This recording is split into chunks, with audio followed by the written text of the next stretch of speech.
그리고 여러분이 앉아 계시는 이곳은 인fin강이 내려다 보이고 북한 들녘이 한 손에 잡힐 듯한 그런 아주 전망 좋은 곳입니다.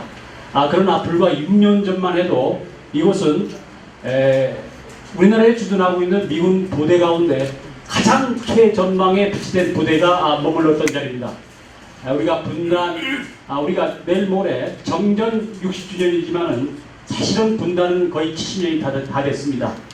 그만큼 우리가 분단된 세월은 두 세대를 훌쩍 넘어서 지금도 분단의 고착 상황이 진행되고 있습니다.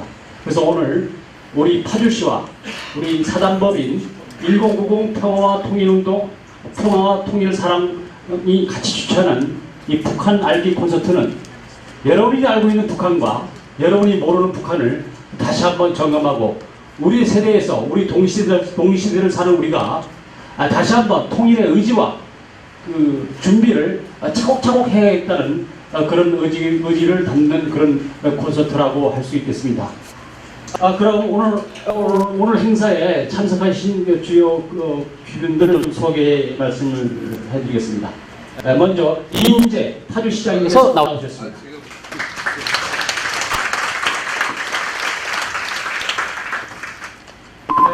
우리 오늘 주최측인 이영선 1090 평화와 통일 사랑운동본부의 이사장님이 오셨습니다. 그리고 오늘 파주시 시의회에 계신 시의원 여러분들이 참석해 주셨습니다. 먼저 권대련 시의원님 참석해 주시죠.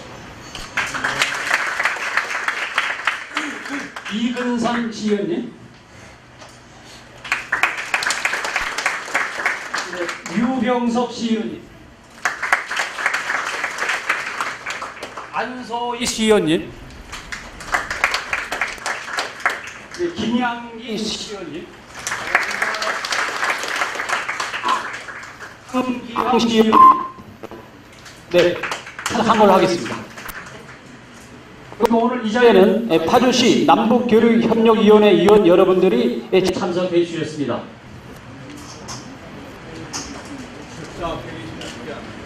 네. 박재진 시의원. 네, 박재진 시의원님이 참석했습니다. 자, 그 밖에도 여러분들이 오셨는데 시간 관계상 소개를 이 정도로 하겠습니다. 그럼 지금부터 정전 60주년 기념 파주 시민과 함께하는 북한 알기 토크 콘서트를 시작하도록 하겠습니다. 먼저 국민의례가 있겠습니다. 모두 일어나셔서 국기를 향해 서주시기 바랍니다. 국회에 대하여 경례!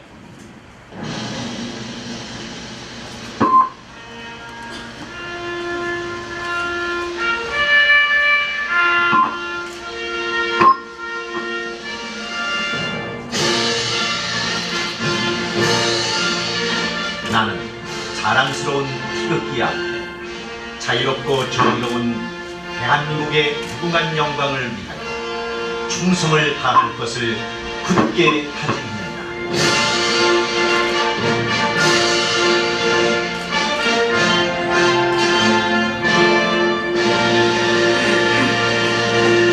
바로 애국가는 1절만 부르겠습니다.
이재 시장님께서 오늘 환영의 인사의 말씀이 되시겠습니다.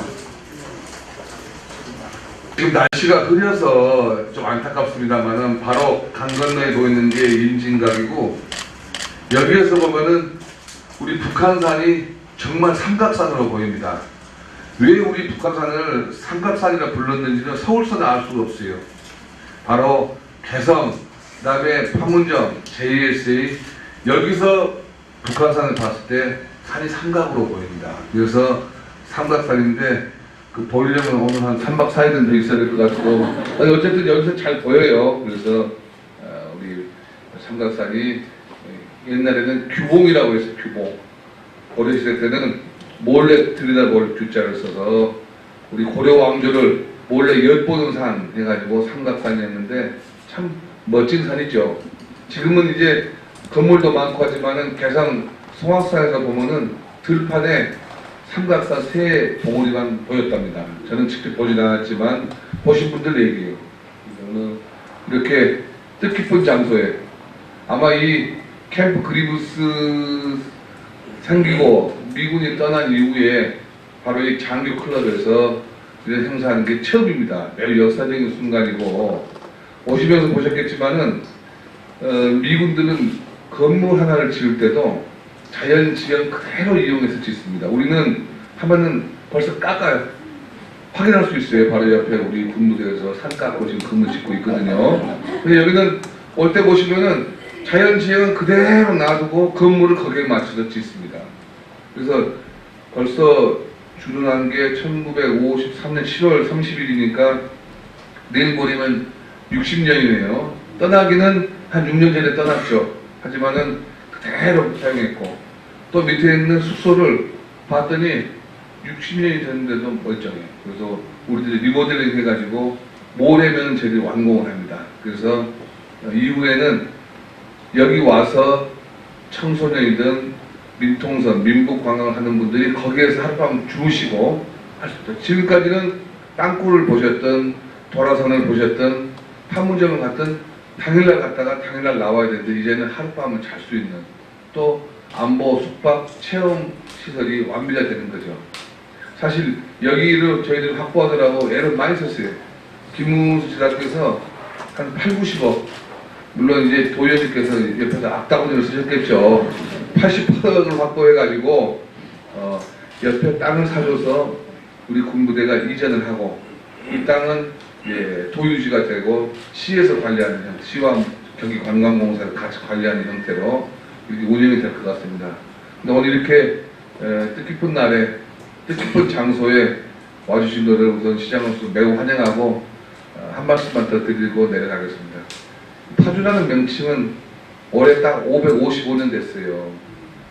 그 전에는 파주 지역은 파주란 말이 없었습니다. 대부분 무슨 지역이냐?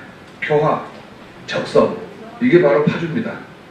교화라는 지명은 한 1250년, 적성이라는 지명도 한 1300년, 삼국시대부터 있던 지명들이었는데, 왜 파주가 되느냐면 세조 때 파편윤씨, 세조의 사모님이시는 파편윤씨 정의왕후의 파자와 고을 주자를 써서 그때부터 파주예요.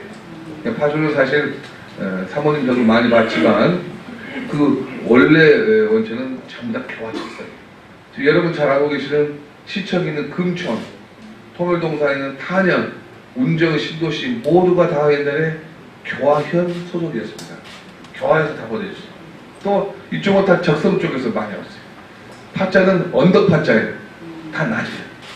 금파리, 동파리, 장파리, 하여간 파자 엄청나게 많아요.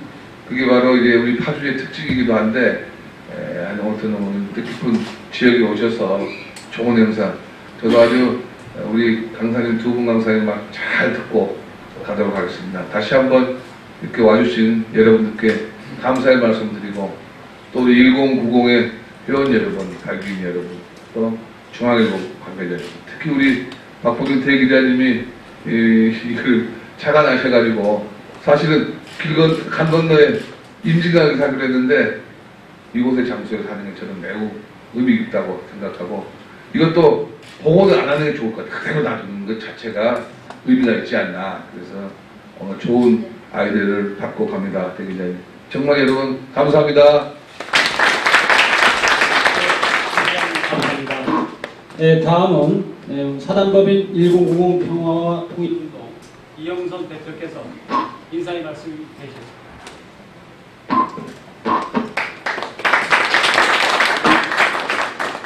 네, 파주 시민 여러분 반갑습니다. 오늘 특별히 이렇게 파주 이인재 시장님께서 좋은 장소를 주시고 그냥 좋은 장소만이 아닌 것 같습니다. 지금 시장님께서 말씀하시는 거 보니까 상당한 의미를 저희들이 느낄 수 있는 그런 장소인 것 같습니다. 우리 이인재 시장님 보통 시장님이 아니신 것 같습니다.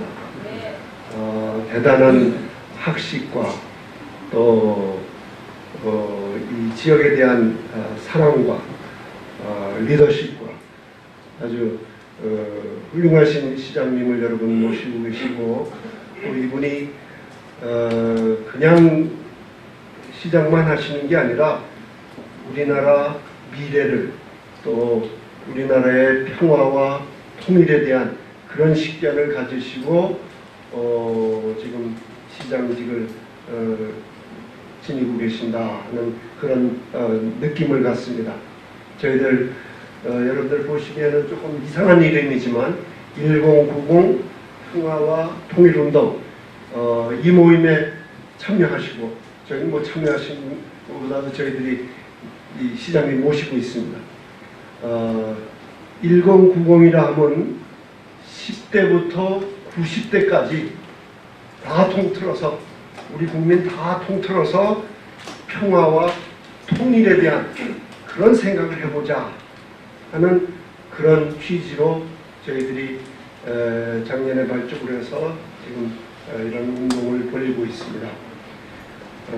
이렇게 중요하고 뜻있는 장소에서 북한 알기 토크쇼를 하는 것은 오늘이 처음입니다. 물론 저희들이 몇 번 강연회도 있고 뭐 이런 게 있었습니다만은 오늘 이 토크쇼의 의미는 아주 더더욱 크다 이렇게 생각이 듭니다. 오늘 두 분의 강사님 모십니다. 이원복 교수님 여러분들 너무나 잘 아실 겁니다. 먼 나라 이웃나라. 또 김영석 목사님 이분은 북한을 수십 차례 방문하시면서 북한을 정말 잘 이해하고 계시는 분이다 하는 말씀드립니다. 오늘 이분 두 분의 강의라기보다는 토크쇼 여러분들이 다 참여하시는 그런 토크쇼 아주 재미있는 시간이 되기를 바라겠습니다. 감사합니다.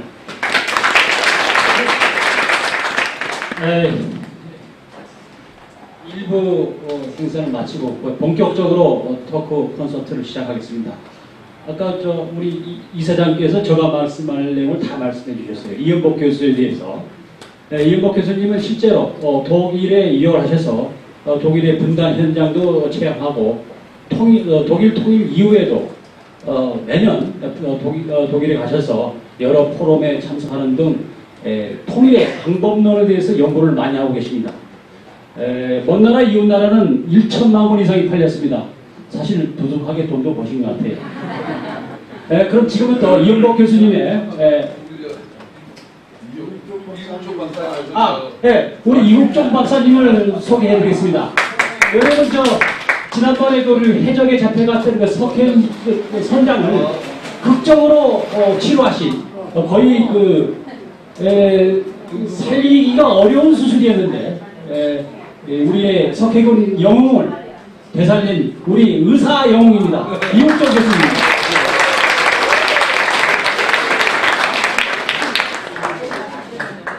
아까 우리 이사장님께서 소개하셨습니다만 우리 1090 사단법인은 정말로 우리가 통일이 언제 될지 모릅니다. 또 어떻게 될지도 모릅니다.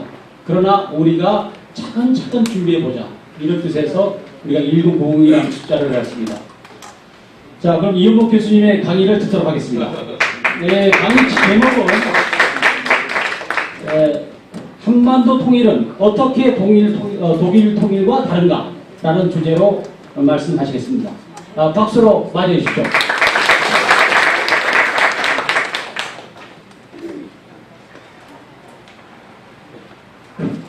안녕하십니까, 이원복입니다.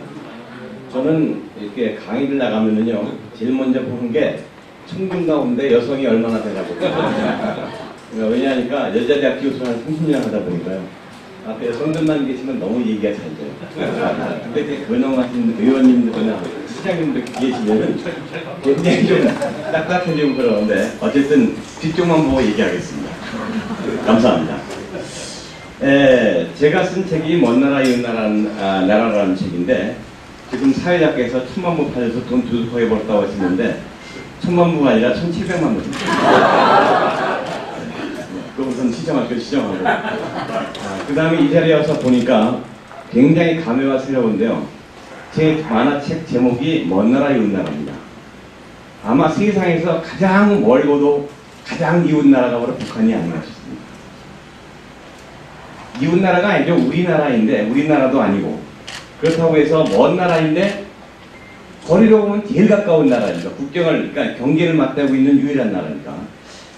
그래서 오늘 이 시간에는 이 제목에는 토크 콘서트라고 되어 있는데 콘서트란 말이 보통은 어려운 얘기하면 안 되죠. 즐겁자고 오는 곳인데 그리고 또 저는 통일 전문가도 아닙니다. 그리고 북한 전문가도 아니고 그래서 그 북한 알기란 말을 다행히 이것이 스크린이 가려주고 있는데 그러니까 북한 알기는 우리 김영석 목사님이 수십 번 다녀오셨으니까 정확하게 아실 거고 제가 여러분한테 드릴 이야기는 제가 10년간 독일에 있었고 통일의 현장을 제가 또 직접 가봤고 그리고 계속 독일에 있었기 때문에 우리나라 사람들이 어떻게 독일 통일과 우리 통일과 그것을 오해하고 있고 또 어떤 문제를 또 어떤 그 많은 사람들이 독일에서 이런 걸 배워야 된다고 하는데 결론부터 말씀드리면 대한민국은 독일 통일에서 배울 게 아무것도 없습니다. 단지 독일 통일에서 제일 많이 배운 것은 북한입니다. 뭘 하면 안 되는가. 동독이 망하는 걸 보고 그 속으로 전전긍긍하면서 동독이 왜 망했는가 요걸 하면 안 되겠다 해가지고 지금 저렇게 버티고 있는 것이 동독 통일이 굉장히 많이 도와줬다는 얘기죠.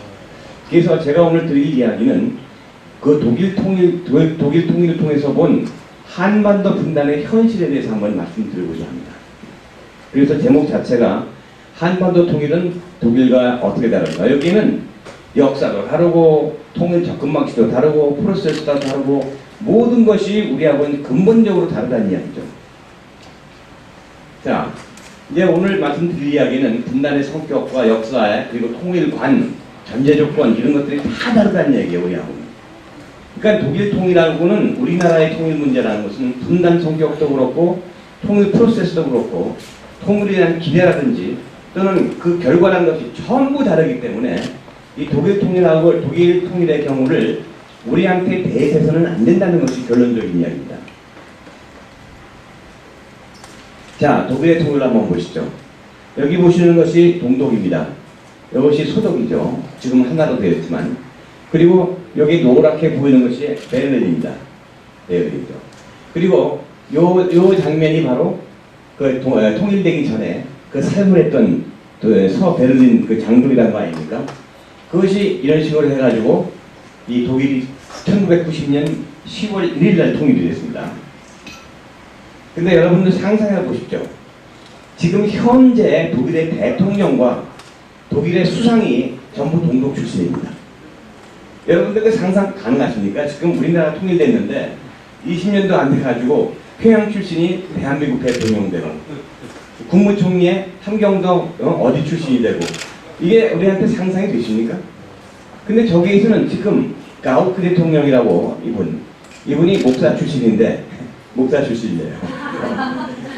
그 왜 그러냐니까 그 북한에도 어느 정도 종교 자유가 허용되어 있었기 때문에 예 아주 인격도 좋고 제가 지난달 말에 독일 가서 뵙고 온 적이 있습니다.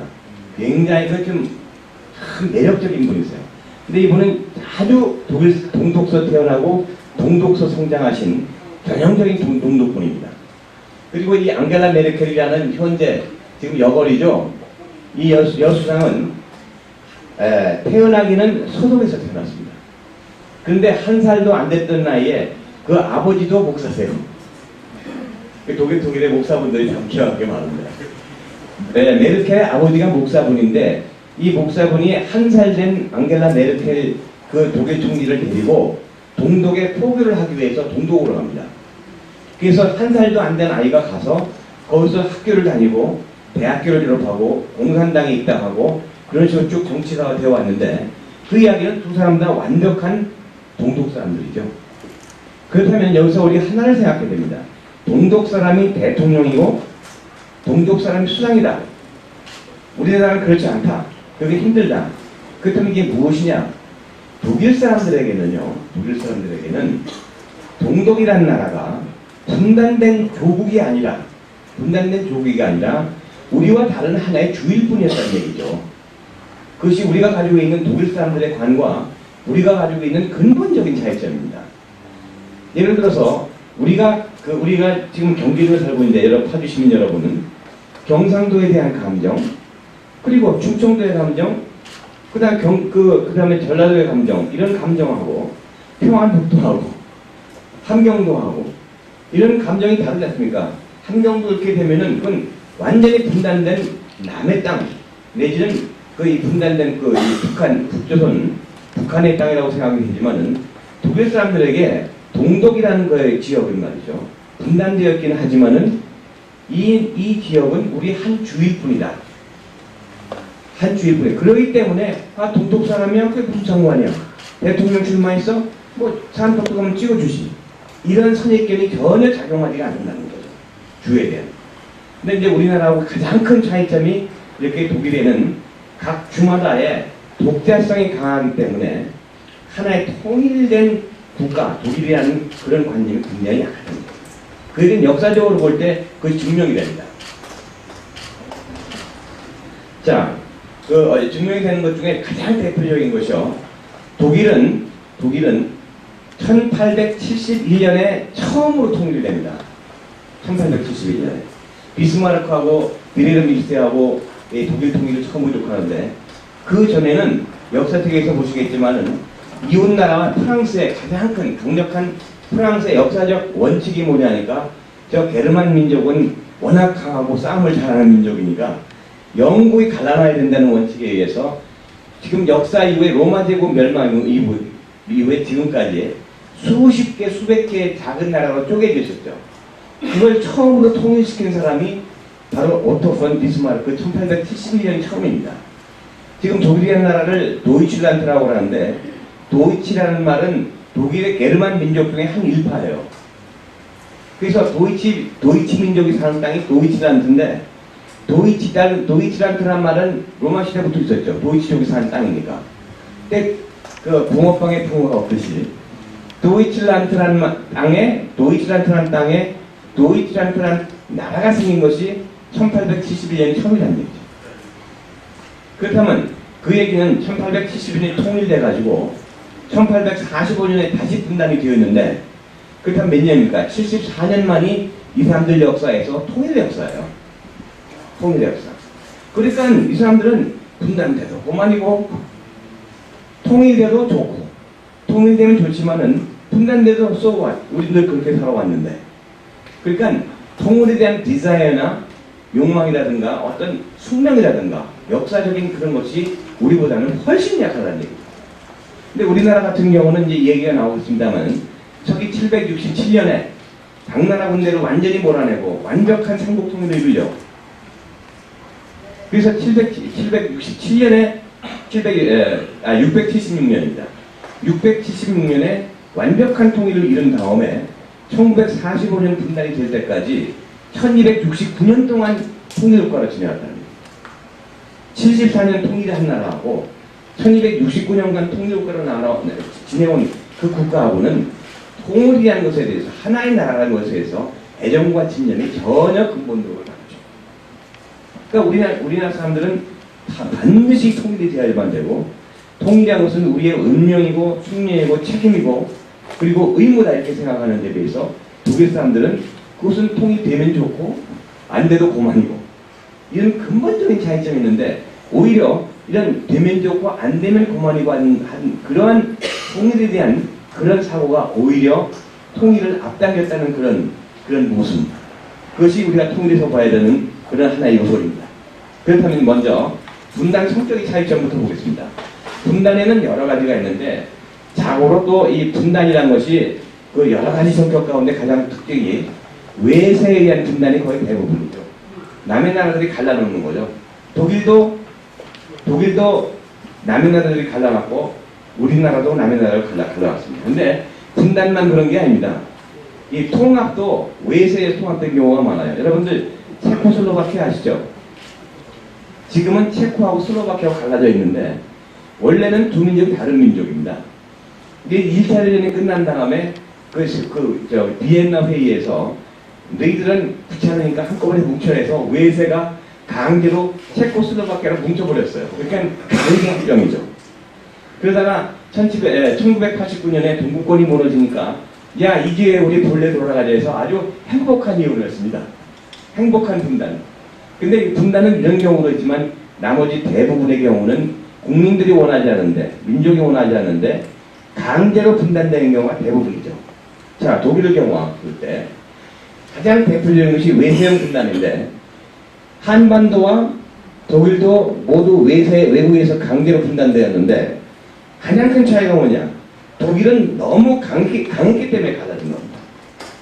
독일은 두 번이나 1차 대전, 2차 대전, 세계대전을 일으켰기 때문에 이 나라는 호전적이고 너무 강하니까 영구히 갈라놔서 다시를 합쳐서 전쟁을 이렇게 못하게 하자 해서 미국, 영국, 그 다음에 프랑스, 러시아, 소련 이 네 나라가 강제로 분단한 거죠.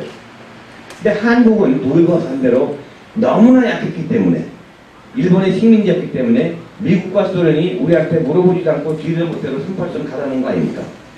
같은 같은 외세형 분단이지만 독일과 우리는 한쪽은 너무 강했기 때문에 갈라진 것이고 한쪽은 너무 강했기 때문에 갈라졌던 그런 분단의 성격 자체가 다릅니다. 또 한 가지 분단의 가장 중요한 이유는요.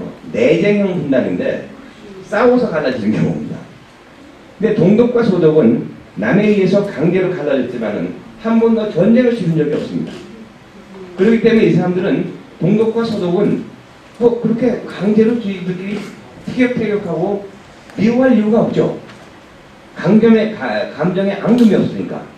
그래서 이 독일과 동독과 서독은 이데올로기만 다르다 뿐이지 서로 똑같은 독일 민족 특유의 합리성, 그래서 상식, 그걸 통해 가지고 뭐 현실적으로 주고받고 대화하고 그게 얼마든지 가능한 했던 데 비해서 우리의 경우는 유교라고 하는 바로 여기 보시지 않습니까? 이 분단의 현장을.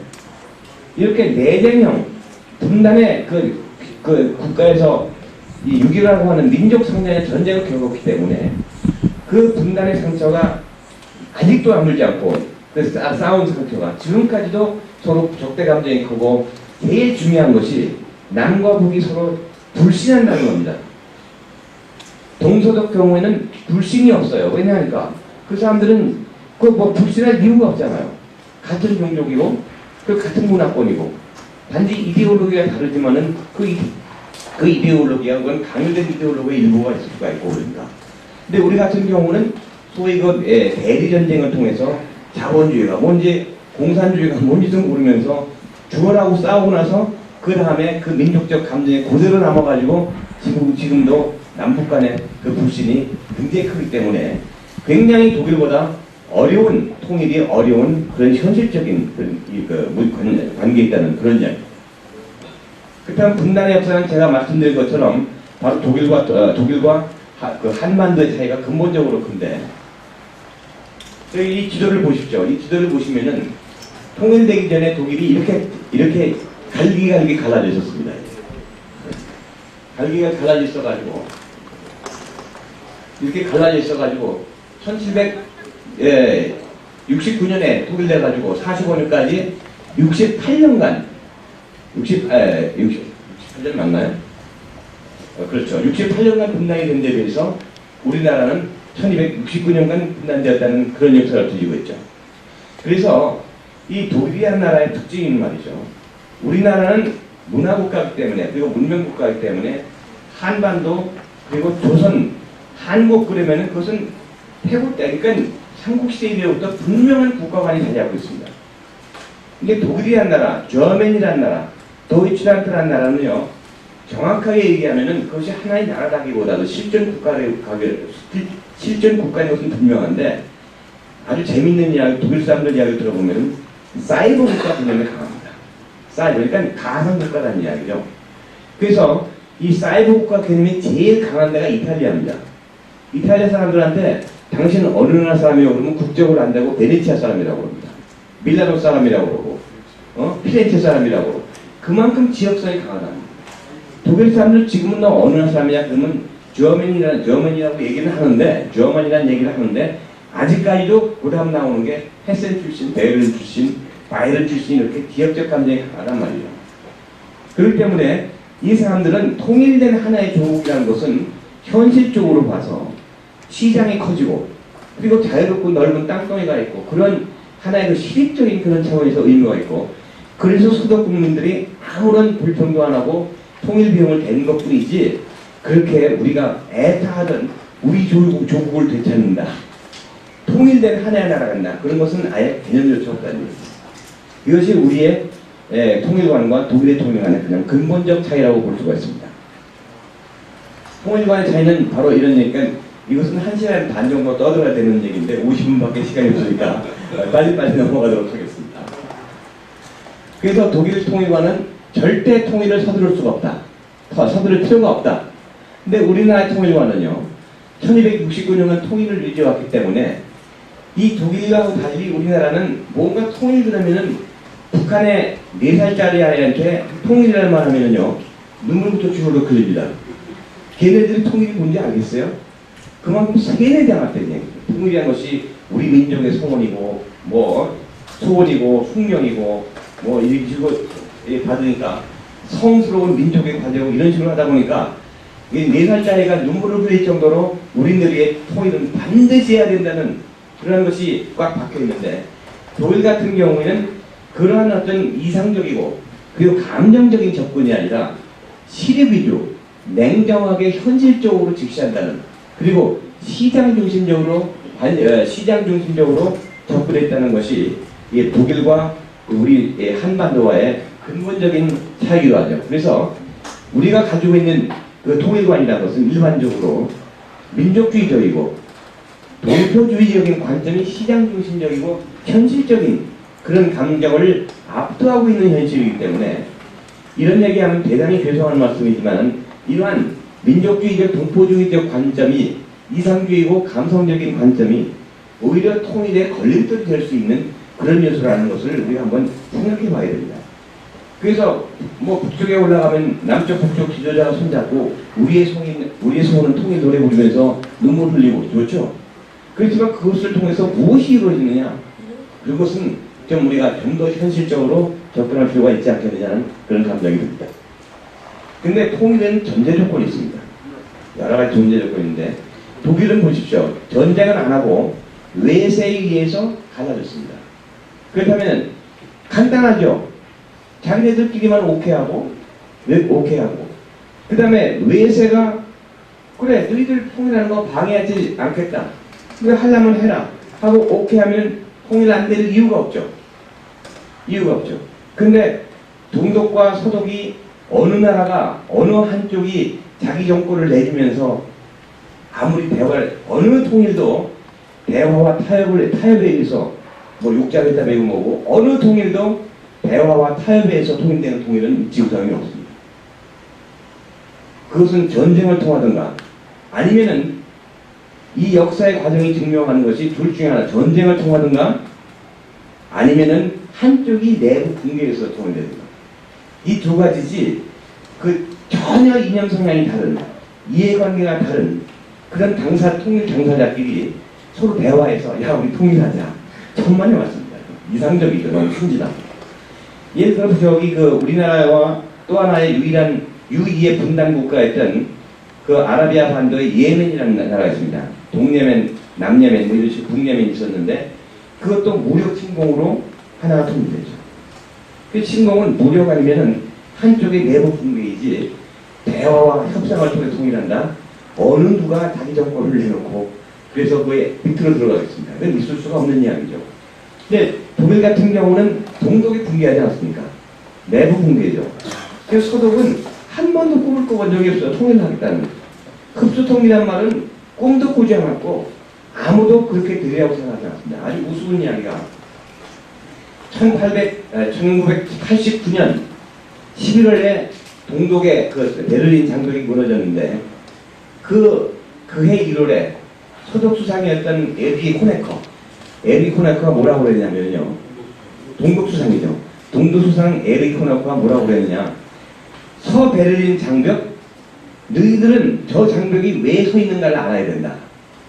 저 장벽이 서 있는 원인이 사라지지 않는 한, 그 이야기는 뭐냐면 동서베를린이 왜 서 있습니까? 그 장벽이 공산주의와 자본주의 대결이죠. 그러니까 이 자본주의와 공산주의의 대결이 사라지지 않는 한 저 장벽은 50년 100년 그대로 엄존할 것이다. 그 말을 한 다음에 267일 만에 장벽이 무너졌죠. 그러니까는 아무도 동서독의 통일은 상상도 못하고 독일도 못한 것이었는데, 독일도 예측 못한 것이었는데, 심지어는 독일 수상 헬무트 콜 총리도 나중에 회고록에다가 나도 이렇게 통일이 될 줄은 상상조차 못했다. 그런 거라고. 그 이야기는 이 통일이 통일한 것은 외세의 4개의 분단 점령 국가들이 오케이만 하면은 언제든지 통일될 가능성을 가지고 있었다는 얘기죠. 그래서 가장 중요한 것은 통일의 전제 조건 가운데서는 외세형 분단이기 때문에 외세의 동의, 그리고 내부의 내쟁형이냐 아니냐에 따라서 내부의 신뢰가 가장 큰 조건이야. 근데 신뢰가 가장 큰 조건인데 독일 같은 경우는 전쟁이 없었고 그리고 적대와 증오이 되었기 때문에 상호 신뢰를 바탕으로 늘 대화를 해왔습니다. 늘 배웠습니다. 근데 한반도는 적대와 증오가 사라지지 않고 지금 김정은이 들어온 다음부터는 더욱더 악화되고 있지 않습니까? 더욱더. 왜냐하면 북한이 원래 대한민국을 협상 파트너 내지는 대화 파트너로 생각을 하지 않습니다. 그래서 북한의 일관된 주장은 통미봉남, 미국과 통하지 남쪽을 봉쇄해버린다 해서 파트너라고 해서 외교국가라고 해서 국가로 인정도 안 하고 있는 거죠. 이런 상황에서 어떤 대화가 될 리가 없습니다. 그래서 박근혜 대통령의 이 내세운 신뢰 프로세스라는 것은 바로 이 신뢰를 회복하자는 것인데 지금 상황에서는 어떠한 신뢰도 가능하지가 않은 상황입니다. 이걸 어떻게 이 신뢰를 회복해 가느냐 하는 것이 개성공단도 그렇고 지금 이 파주하고 직접적인 관계에 있는 일이지만 개성공단, 금강산 문제 등등 할 것 없이 이 북한이 전향적으로 남한을 진정한 대화 파트너로 여겨야 되는데 북한의 기본적인 원칙은 제발 나 좀 그냥 놔두라고 그러거든요. 동동 무너진 다음에 이게 굉장히 수세하네요. 그래서 낚싯밥을 낚시를 던지면은 쓱 나와가지고 북한이 어떤 짓이냐면은 남한에서 낚시를 쭉 던지면은 북한이 슬슬 나와가지고 낚싯밥만 쏙 빼가지고 들어갑니다. 그런 거잖아요. 절대 안 주는 거죠. 낚시를 안 무는 거죠. 그렇다고 우리가 낚시까지 잡아채는 것도 아닌데 그게 불신이라는 얘기입니다. 그런 만큼 이 한반도에서는 서로 상대방을 믿지 않고 있는 상황이기 때문에 통일이라는 것은 지금 T자로 얘기가 꺼내기 어려운 그런 상황이 우리의 현실이라는 이야기죠. 근데 동서독 내부 신뢰라는 것은 제일 중요한 것이 1969년에 빌리 브란트 수상이 들어오면서부터 동방정책이라는 것을 시작합니다. 1969년까지는요. 아주 시간이 좀 1969년까지는 동서독이 지금 남북한 관계하고 똑같았습니다. 똑같았어요. 그래서 뭐 오가지도 못하고 편지고 뭐고 아무것도 안 돼 있는데 빌리 브란트가 들어서면서부터 소위 오스트폴리틱이라서 동방정책. 자, 그게 무슨 핵심은 뭐냐? 우리가 원해서 이렇게 분단된 것도 아닌데 우리가 왜 이렇게 아웅다웅하고 살아야 되냐? 우리는 같은 독일 민족이고 그냥 분단되었을 뿐인데 왜 우리 민족끼리 대화하고 왔다 갔다 못하고 왜 그러고 사느냐? 그러지 말고 우리 이렇게 꽁꽁 얼어붙은 냉전 체제에서 벗어나서 대화하고 교류하고 살자. 그러니까 동독도 같은 독일 사람이니까 그거 뭐 나쁠 거 없다. 대신에 그 1969년이 아주 재미있는 것이죠. 세계적으로. 동소독 경제가 역전된 것이 69년입니다. 소독의 경제가 동독을 추월한 게 1969년입니다. 근데 더 재미있는 것은 대한민국 경제가 북한 경제를 추월한 게 69년이에요. 그 전까지는 북한이 더 잘 살았어요. 69년에 역전됐죠. 그러니까 69년에 소독 경제 역전은 되긴 했지만은 체감 경제는 동독이 더 좋은 거죠. 그러니까 동독 입장에서는 야 우리가 잘 사는데 뭐 그거 나쁘지 않지. 그래서 동소독 교류가 시작됐고 여기서 결정적인 실수를 동독이 한 게 뭐냐니까 소독 TV 신문을 보게 한 거예요. 이것은 핵폭탄을 자기 손으로 끌어들인 거예요. 근데 그 사람들은 왜 이걸 허용했느냐? 소독은 자유주의 국가고 동독은 통제 국가입니다. 그러면 소독에서는 맨날 69년이면 얼마나 시끄러웠어요. 데모하고 파업하고 화염병 몰로토프 칵테일이라고 그러죠. 화염병 날아다니고 막 난리 법석을 치니까 거기에 비해서 동독은 모든 게 일사불란하고 당위시키면 우리가 쓴다. 그럼 쫙 아주 일사불란 착착착착 지금 말하자면 아리랑 공연하고 있는데 그것이 그 통제가 아니면 그게 가능합니까? 그런 식으로 자신이 있으니까 소독TV에 보게 해라. 왜냐니까 너희들 보는 것은 맨날 데모하는 광경, 자동차 불타는 광경, 파업하는 거. 거기에 비해서 우리 동독 시민들은 얼마나 행복한 사회에 살고 있나. 그걸 보기 위해서 너희들 봐도 좋다. 자, 근데 이제 TV를 봅니다. TV를 보는데 동독 TV는 맨날 하는 것이 우리의 위대한 수령 뭐지 이거 이제. 그러면서 올해는 우리의 목적을 125% 초과 달성하고 맨날 그거야. 눈만 뜨면은 뭐 초과 달성하고 뭐 우리 위대한 당, 위대한 지도자. 근데 소독 TV 보니까 남녀가 나와서 서로 껴안고 뽀뽀하고 사랑해 이러는 거야.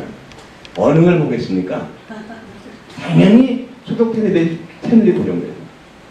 그런데 더 중요한 것은 그 텔레비전이 보여주는 것이 러브스토리만 보여주는 것이 아니라 그 사람들의 사는 모습을 보여주지 않습니까?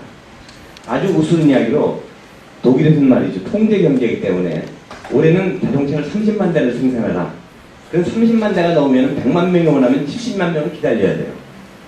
동독의 폭스바겐이라는 것이 트라반트라는 자동차가 있는데 그거 보시면 여러분 기절하실 겁니다. 어떻게 생겼냐면 껍데기가 베크릴이야. 깡통도 아니고 깡통과 베크릴의 플라스틱이에요. 껍데기. 플라스틱 껍데기야. 그리고 자동차가 이렇게 부딪히면 작살나는 차죠. 근데 이것을 갖다가 그거 한 대 살려면은 4년, 5년 기다려야 됩니다. 근데 소독 TV를 보니까 신형 기가 막힌 삐까뻔쩍한 메르세데스 벤츠가 나와. 그 광고가 나오는데 BMW 신형 나와. 폭스바겐 나와. 그러면서 돈만 내면 그냥 집에까지 갖다 줘. 손목시계 하나 구하기가 하늘의 별 따기인데 사람마다 다 손목시계 차고 있는 거예요. 집에 보니까 집집마다 주황난만 돼 있어요. 그러면서 이 사람들이 세월이 지나면서부터 소독이 자기네보다 몇 배 잘 살고 결과적으로 우리가 공산당한테 속았다는 걸 알게 되는 거죠. 그래서 동독이 무너지는 계기가 국민들이 소독 TV를 보고 소독 언론을 보고 자기들이 공산당에게 속았다는 것을 알았기 때문에 동독 국민들이 보기 위해서 위아더 필분 우리가 바로 그 인민이고 우리가 국가의 주인이기 때문에 우리의 요구를 들어라 해서 결국은 허무하게 넘어지지 않습니까? 이것이 바로 TV라는 얘기죠. 그걸 보고서 북한이 어떻게 하겠어요?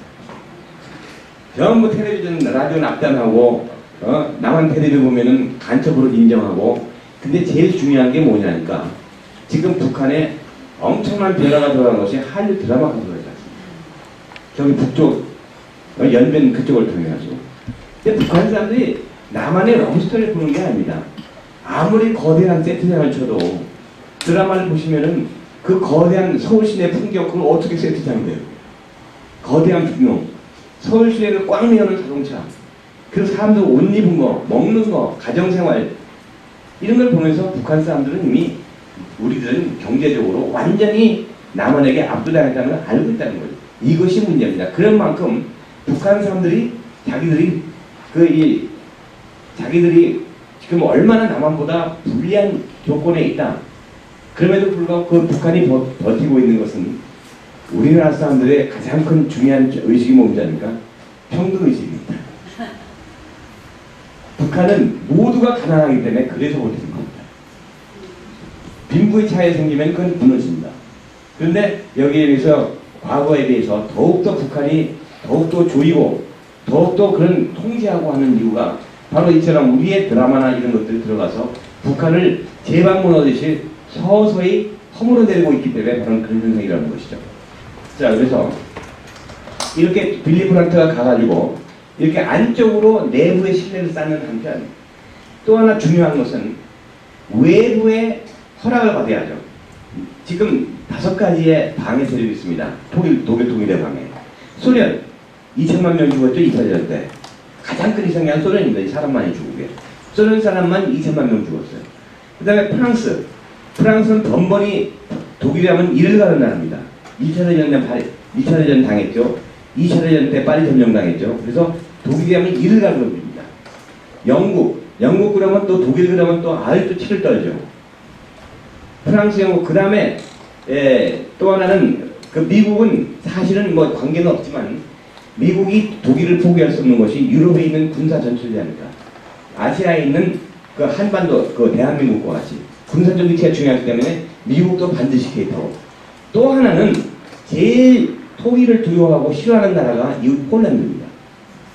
이 폴란드는 역사에서 3번 지도에서 사라졌어요. 폴란드 불안이라는 얘기 들어보셨죠?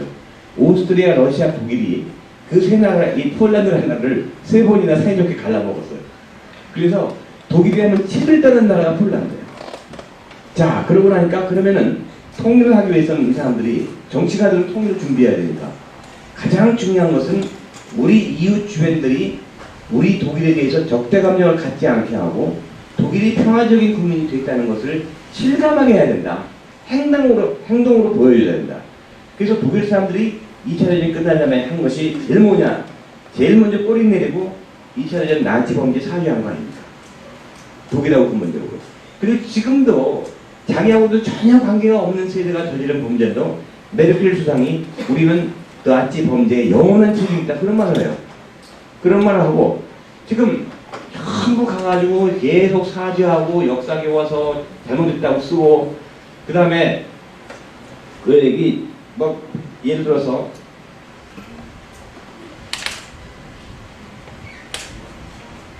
그래서 이제 그러면서 계속해서 그러고 그 다음에 나치는 끝까지 추적을 해가지고 아웃시키고 이런 식으로 하면서 자기의 평화의지를 보여주니까 사람들이 서서히 야, 걔네들 정말 달라졌네 이런 식으로 하는데 결정적인 게 1970년 제가 파주시에 가서 한번 강연을 했죠.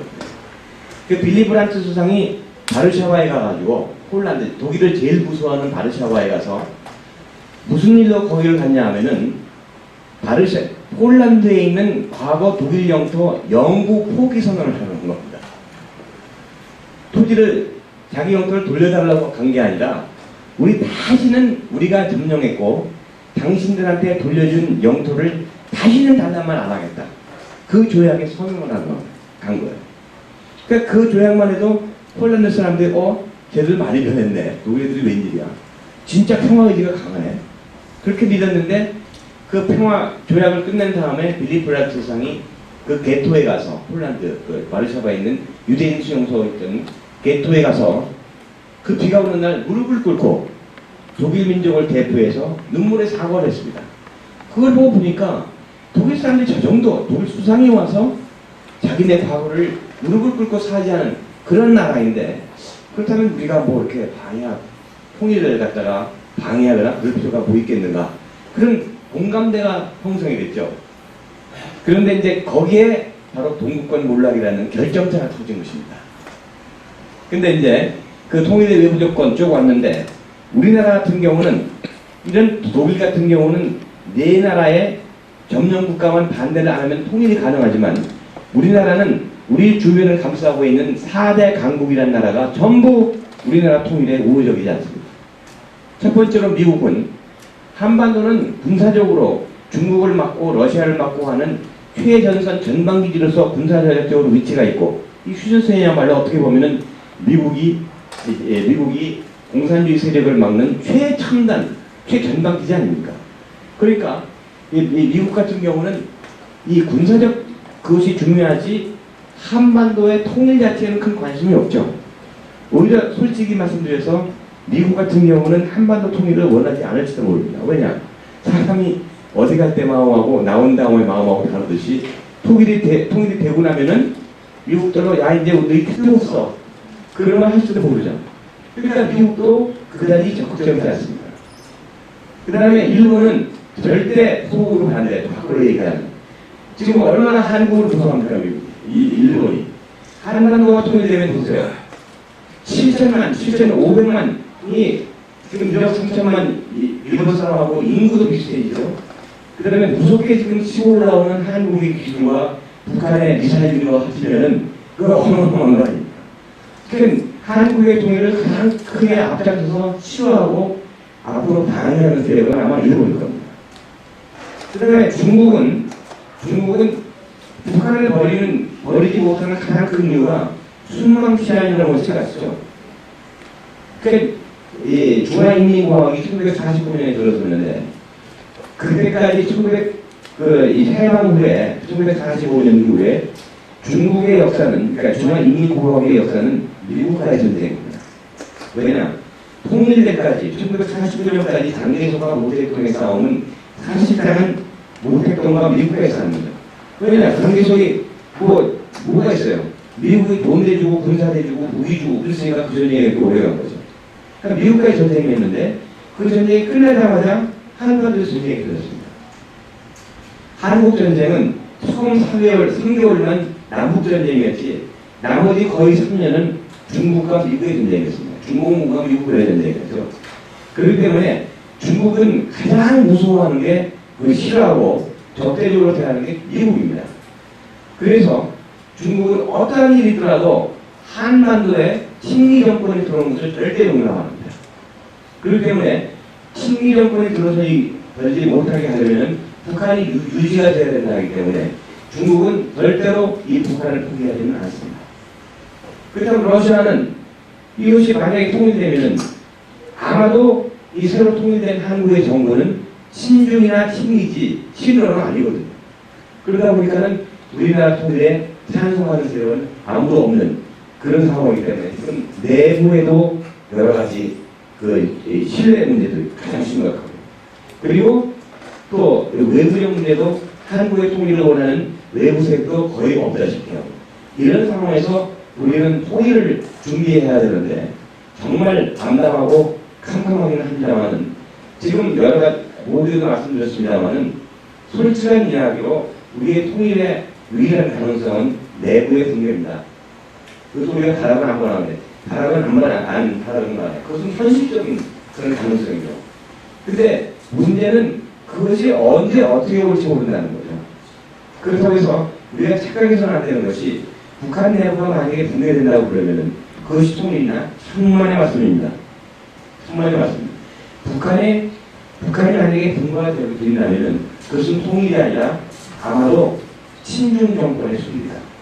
그렇기 때문에 통일은 아무래도 북한 정권이 무너진다 하더라도 상당한 기간 동안 유예 기간을 거쳐서 서서히 접근해야 되기 때문에 이것은 참 어떻게 보면 거의 불가능하지만 언제 올지 모른다는 그런 두 가지 가능성을 둘 다 포함하고 있는 것이기 때문에 우리가 지금 통일 문제를 두고 북한을 바로 알아야 되고 더 중요한 것은 이런 상황에서 이 통일을 항상 준비하고 있어야지 갑자기 터지면 그 둘 다 망하는 것도 없습니다. 그런 의미에서 오늘 제가 독일 얘기를 쭉 했습니다만 우리가 독일 통일에서 배울 수 있는 것은 단지 독일 통일이 시사하는 것은 몇 가지 그것이 가장 큰 교육이라고 생각합니다. 첫째, 독일 통일은 돈이 엄청나게 든다. 지금도 계속 들어가고 있다. 그리고 그 돈은 감당할 수 없는 수준이다. 여러분 독일 통일하고 한반도 통일하고 또 하나의 큰 차이점은요. 동독은 공산국가에서 제일 부자 나라였고 서독은 서유럽에서 제일 부자 나라였습니다. 그런 가장 부자 공산국가하고 가장 부자 자본주의 국가가 합쳤는데도 천문학적인 돈이 지금도 들어오고 있습니다. 그렇다면 세계에서 가장 가난한 나라의 북한이고 이제 겨우 먹고 살만해진 그런 대한민국에 합친다면 그 부담을 어떻게 할 것이냐. 그래서 우리 일본 보험 거기서는 그 기금 모으기 운동도 이제 하기는 합니다만 사실 그 기금은 원발에 올리기 정도는 되겠지만 그 운동을 한다는 자체가 중요한 것이죠. 그래서 제가 마지막으로 여러분께 드리고 싶은 말씀은 통일은 지금 절대로 감정적이고 민족주의적이고 그리고 이성적으로 접근하면 안 되고 현실적이고 그리고 합리적으로 접근하고 그래야 되는 것이라는 것이고 또 한 가지 마지막으로 드릴 말씀은 통일은 요원해 보이지만 언제 어떻게 올지 모른다는 거죠.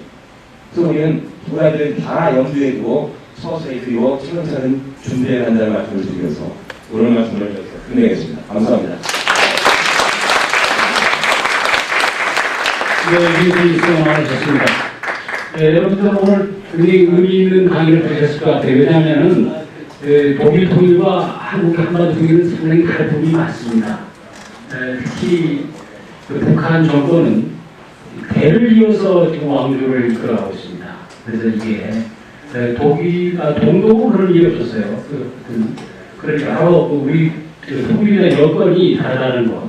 그러나 통일은 우리가 꿈을 꾸고 항상 준비해야 된다는 것. 그런 것을 이영복 교수님께서 강의해 주신 것 같습니다. 다음은 이 북한을 한 100여 차례를 방문하셨습니다. 100여 차례 방문하시고 또 북한에 있는 사람들도 많이 만나고 북한에 대한 인도적인 지원 활동을 하시면서 북한 현장과 가장 밀접하게 다닌 우리나라 사람들 중에서 손가락이 꼽는 분입니다. 우리 지금 190 운동의 이사님을 맡고 계시고 우리 민족소로독 운동의 사무총장 그리고 여러 대북지원 NGO 활동을 하시는 우리 김용석 선생님을 모시도록 하겠습니다. 오늘 강의 주제는 내가 만난 북한 사람, 내가 본 북한입니다. 반갑습니다. 이렇게 드리는 자리에서 제가 오늘 아침에 차를 몰고 임진각까지 와서 위에 차를 세워놓고 파주시에 제공해준 셔틀버스를 탔는데 몇 년 전만 하더라도 제가 그 차를 그대로 몰고 도라산을 통과해서 개성 공단을 하고 또 그곳에서 다시 한 번 더 간단한 출국조차를 거쳐서 개성 시내에 선북교라든지 자랑산 여관이라든지 가서 북한 대표를 만나고 얘기를 나누고 개성 시내 공간을 하고 돌아오던 그래서 그때는 이렇게 지나갔는데 오늘은 여기까지밖에 못 가구나 이제 다시 왔습니다. 그런 날이 거저 올지 모르고 오늘 잠시 말씀을 드리겠습니다. 저는 사실 북한과 인연이 전혀 없는 사람이었습니다. 오늘 그 소개는 팜플렛에 저보고 전남 여수 출생 이렇게 돼서 굉장히 사실인데 굉장히 참 어색했습니다. 제가 평생에 전남 여수에서 한 10달 살았습니다. 저희 아버지가 경상도 하동 성진강가에 거기가 조상대대로 살고 있습니다. 지리산입니다. 저희 어머니 고향은 경남 진주였습니다. 근데 아버지가 1950년 당시에 그 태릉에 있던 서울대학교 공과대학 3학년 학생이었어요. 그 전쟁이 나니까 자원 참전을 해서 전쟁터를 다니다가 그만 상처를 입었습니다. 내상을 입었습니다. 그래서 아버지가 전쟁의 휴유증으로 전남 여수에 있는 국군병원에 입원해 계실 때에 어머니가 아버지를 간병하러 가서 내가 곳에 출산하는 거예요. 내 평생에 나는 20살까지는 경상도였지만 20살 이후에는 서울에서만 살았는데 10달간 그때 전남 여수에 살았는데 그때 내가 태어났기 때문에 전남 여수 출생이라니까 굉장히 좀 사실이면서도 그랬는데 저는 사실 유교 참전 유공자의 자녀로 국군병원에 출생한 정말 특별한 저희의 출생에서부터 그런 입장에 있습니다. 제가 아버지로부터 태어나자마자 항공교육을 얼마나 철저하게 배웠는지 향로봉 전투가 어떻고 용문산 전투가 어떻고 대한민국의 전사를 제가 어렸을 때 배웠습니다. 제가 역사학자가 되면서 아마 그런 아버지로부터 받은 유교 전쟁이라는 얘기 어떤 사가가 인류의 역사는 전쟁의 역사라고 얘기했는데 제가 그런 것을 배웠고 학창시절에 제가 전국 이 항공응변대회 한달도 없을 정도로 제가 그래서 이승복, 나는 공산당이 싫어요. 이승복, 아주 이승복에게 마치 내가 이승복이 된 것처럼 해서 그렇게 반공정신이 통치하던 그런 학생이었습니다. 북한과 어느 정도 공부했냐면 우리 가족과 이웃 중에서 미국 출신 전무였어요. 참 경남 시골에 자랐습니다. 제가 냉면이 있다고 한 사실을 고등학교 3학년 때 처음 알았습니다. 그랬던 저였는데 1991년에 그때 당시에 이제 제가 충신대학에 처음 교수로 부임했을 때인데 노태우 정부가 대학생들 데모를 막기 위해서 방학 때는 대학생들에게 사회주의 국가를 순방을 시켰습니다. 그래서 비행기도 그때는 못하고 인천항에서 배를 타고 28시간을 황해 바다를 건너서 그래서 이제 중국에 방문을 해서 중국의 대학생들과 만나는데 그 이제 연세대신 교수님이 안 가려고 그러지. 그래서 제일 젊은 제일 이제 쫄따구 교수들이 이제 맨날 학생들 꿈소리에 가는데 그래서 제가 배를 한 6번 타고 그 서해 바다를 건너서 중국을 방문하고 그 다음에 이제 이 아이들을 베이징 이렇게 있다가 저 압록강 두만강 지역까지 이렇게 쭉 수레를 하지 않습니까? 그곳에 있는 북한 식당에서 북한 조국들 만난 것이 북한 사람들 처음 만난 일이었다. 그러니까 제가 성장할 동안에 저는 북한에 대한 개념이 전혀 없던 사람이었다. 1995년에 북한에 대홍수가 나면서 그때 1995년 8월 7일로 기억을 합니다만 제가 학교에 연구실에 있는데 미국에 있는 박세복 선생이라고 그 북한을 다니면서 평양에 의료지원 사업을 하고 있던 의사 선생님이었습니다.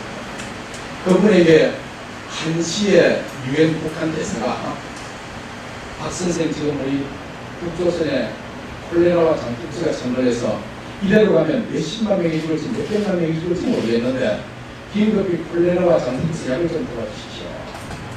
그런데 돈이 돈을 받고 있지 않습니까?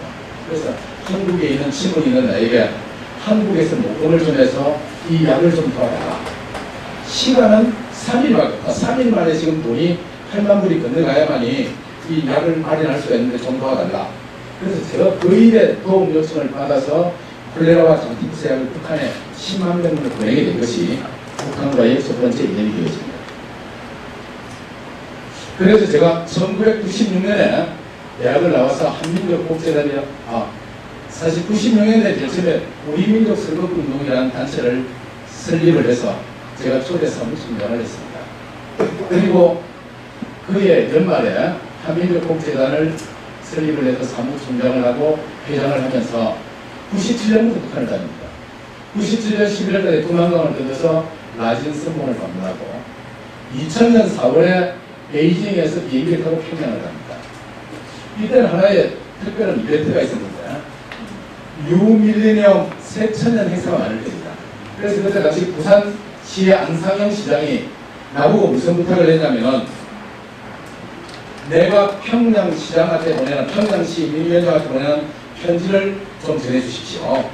그래서 2000년 1월 1일 날 부산시에서 청소년들이 모는 경비행기가 도출을 합니다. 한 대는 그 경남 밀양에 있는 중학교 3학년 학생이 그 비행기를 몰고 저 전남 여수까지 날아가서 흑영만 전남지사한테 동서화합의 메시지를 전달해 주는 것을 KBS가 중계를 하고 한 대는 전지영이라고 하는 서울에 있는 여중학생이 경비행기를 몰고 안상영 시장에 그 주는 메시지를 해운대 해수욕장에서 타고 와서 한강에 내립니다. 그걸 KBS가 중계를 하는 거예요. 그 메시지를 내가 받아서 1월 달에 바로 평양을 가기로 했는데 그때 사정이 있어서 제가 4월 초에 평양을 들어가서 안상영 시장한테 그 메시지를 전해주었습니다. 그 메시지의 내용이 뭐냐면은 2002년에 부산 아시안게임을 하는데 그때 북한의 대표단들이 참여해 줬으면 좋겠다. 그리고 이제 새천년에는 남북간 우리가 화해하고 우리 한민족이 하나가 되어보자 하는 그런 메시지를 제가 2000년 4월에 사실은 부산시장의 개인적인 서신을 가지고 전달해 주었던 그런 내용을 KBS가 보도했던 그런 적이 있었습니다. 2000년 10월 달에 압록강을 건너서 신의주로 방문을 합니다. 그래서 북한을 들어갈 때는 비자가 없습니다. 북한은 비자 대신에 출입국 허가증을 해줍니다. 거기에 보면은 이렇게 되어 있습니다. 북한을 들어가는데 통과지가 세 곳이 있는데 두만강, 신의주, 평양 이렇게 되어 있습니다. 그래서 북한 들어가는 출입국 허가지에 있는 그 통과지 세 곳을 다 거쳐서 북한을 들어가 본 그런 경우는 별로 없습니다. 아마 민간인 중에서는 몇 안 되는 그런 기록을 제가 생각해 드리겠습니다. 2002년 6월 달에는 대한항공 전세기를 대절로 해서 297명의 단체 방문단들이 그때 우리 중앙일보 통일문화연구소와 함께 인천공항에서 출발해서 평양순환공항까지 1시간 5분 만에 서해안 직항로를 통해서 하늘길을 통해서 북한을 방문하게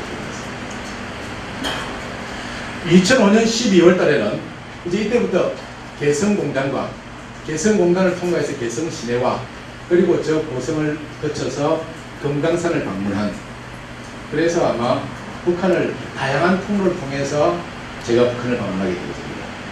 2007년 12월 달에는 제2에서 북한의 고려항공을 오라고 그래서 김포공항에서 100명이 우리가 단체 순환비행장으로 방문을 하게 되었습니다. 이런 것으로 제가 100여 회에 걸쳐서 한 700명 되는 우리 대한민국 사람들 안내를 해서 북한을 방문하게 되어졌고, 중앙일보를 비롯해서 동아일보, 조선일보, 한겨레신문, 국민일보, 그리고 KBS 텔레비전을 비롯한 여러 방송 매체들 제가 현장 모니터링에 동행할 수 있도록 함께 방문했던 그런 것이 저희 과거의 경험입니다. 제가 북한에 가서 주로 했던 일은 어린아이들, 평양에 과거에도 고래당이라고 하는 빵 공장이 있었는데 거기에 협조를 받아서 평양에 빵 공장을 세웠습니다. 그리고 한 달에 5,000원을 내면 북한 어린이들 한 달 동안 먹이는 후원교원들을 제가 몇만 명을 이렇게 좀 확보를 해서 후원을 받고 있었습니다. 그래서 매일같이 평양시 중구역 동성동에 빵 공장에서 빵을 생산해서 유치원과 타가수 아이들에게 급식을 하는 일을 했고요. 집단 구충 사업. 옛날 우리 학교에 가면은 1년에 2번씩 봄, 가을로 또 기생충약을 선생님이 나와서 먹으라 그러고 체변 봉투를 줘서 검사를 하지요. 그런 일을 우리가 북한 가서 남한의 기생충 환자들과 같이 북한의 소학교 아이들 대상으로 5년 동안 집단 구충 사업을 했습니다. 그리고 아이들에게 필요한 여러 가지 생필품 지원 사업 이런 것들을 했고요. 그 다음 병원의 의약품을 지원하고 의료시설과 설비를 지원하고 의료 교육, 그래서 서울대학교 병원과 연세대학교 서울한스 병원의 교수님들이 가서 평양의학대학병원에서 또 신의주 어린이병원에서 북한 의사들과 함께 직접 북한 환자들을 수술하고 진료를 하고 그런 일들을 했습니다. 그 다음에 벼농사, 제가 우리 경기도 김포에 있는 농민 대표나 또 수원에 있는 농진청에 있는 농업기술자들과 함께 북한의 평안남도 숙청군이라고 하는 곳에 가서 벼농사를 지었습니다. 그래서 한 80만 평 되어지는 곳에 벼농사를 짓는데요. 거기에 필요한 농기구와 농자재를 지원하고 다양한 농업교육 활동을 했습니다. 이것은 우리가 그들에게 물고기를 잡아주는 것보다 물고기 잡는 법을 알려줘 주어서 그들이 자립할 수 있는 것을 좀 도와주는 게 좋지 않겠느냐, 그런 취지로서 다양한 인적 교육, 그리고 그것을 지원해 준 것을 확인하려는 모니터링, 그리고 그것을 현장의 취재, 그리고 학술 종교 분야의 교류 이런 것들을 진행해보고 있습니다. 자, 이제 북한을 좀 소개를 할 텐데요. 북한 사회는 평양 순환비행장에서 호텔까지 들어가다 보면은 사진 몇 장만 보면 북한을 다 이해할 수 있습니다. 제일 처음 만나는 것이 금수산 태양궁전입니다. 이게 본래 김일성이가 생전에 살아서 집무하던 집무실이 있는 곳입니다. 지금은 뭐 하고 있냐고요? 이게 지금 여기에서 김일성이 미라가 되어서 이 속에 누워 있습니다. 그 옆에 그 아들 김정일도 같이 누워 있습니다. 2002년부터는 우리 정부가 북한에 가서 가서는 안 될 곳 세 곳을 지정했습니다. 이 금수산 궁전과 혁명열산원과 애국열산원. 근데 저는 우리 정부에서 가서는 안 될 곳을 지정하기 전에 2000년에 이곳을 다녀왔어요. 그래서 제가 갔다 왔습니다만은 자신있게 얘기할 수 있는 것은 그것에 가면 김일성 수령님 앞에 그 가서 면전에서 절을 한번 올리고 왼쪽 옆구리에서 절을 한번 올리고 머리 두상 위에 절을 한번 올리고 오른쪽 옆구리에서 절을 4번 올리게 되어 있는데 저는 절을 하지 않았습니다. 저희 함께 갔던 일행들 절을 하지 않았습니다. 저 자신있게. 하여튼 그러나 그들이 우리가 딱 가면은 옛날에 우리 공항에도 비빔로가 있지 않습니까? 평양에 들어오는 모든 분들 평양을 들어갈 때 제일 처음 이곳을 통과하도록 그렇게 이 사람들이 코스를 잡고 있습니다. 두 번째 코스는 순서가 바뀌었는데 이겁니다. 이게 어쨌든 김일성 종합대학 바로 우측에 보면은 영생탑이 있습니다. 위대한 김일성 동지와 김정일 동지는 영원히 우리와 함께 계신다. 원래는 이게 위대한 김일성 동지는 우리와 함께 영원히 살아계신다. 이렇게 돼 있었는데 요번에 아드님이 같이 이제 계심으로써 이렇게 바뀌었어요. 영생하고 있다. 어디서 많이 들어본 얘기죠. 그 다음 세 번째 보이는 것이 이곳을 통과하고 나면은 반드시 외부에서 오시는 분들 그들이 참배하러 가자고 데려간 데가 만수대 언덕에 있는 이 수령님과 장군님 동상입니다. 그래서 옛날에는 이분 혼자 계셨는데 이제 두 분이 나란히 서 계십니다. 다음 네 번째 호텔에 가면 이런 게 있어요. 이 보통과 호텔인데 보니까 장군복, 대장복. 이건 무슨 말인지 상상해 가십니까? 이거 마치는 분은 특별히 시상을 해도 되는데 간단하게 그럽니다. 자, 이걸 보시면 이해가 되는지 모르겠네요. 수령복, 장군복, 대장복.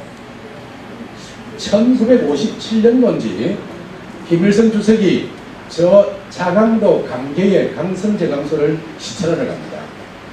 그런데 눈이 너무 많이 오고 그 악천후 가운데 길이 끊겨서 차가 막혀서 오갈 데 없을 때였습니다. 이 소식을 들은 강계 시민들이 우리 수령님께서 지금 이렇게 어려움을 겪고 계신다고 새벽에 일어나서 달려와서 그곳에다가 자기들이 그냥 우통을 벗고 막 일을 해가지고 그 도로를 통과할 수 있도록 해주었습니다. 그래서 김일성 수령이 나는 이렇게 좋은 인민들을 거느린 복받은 사람이야. 그래서 나는 좋은 인민들을 거느린 복을 받았다. 인민복을 얘기를 했습니다.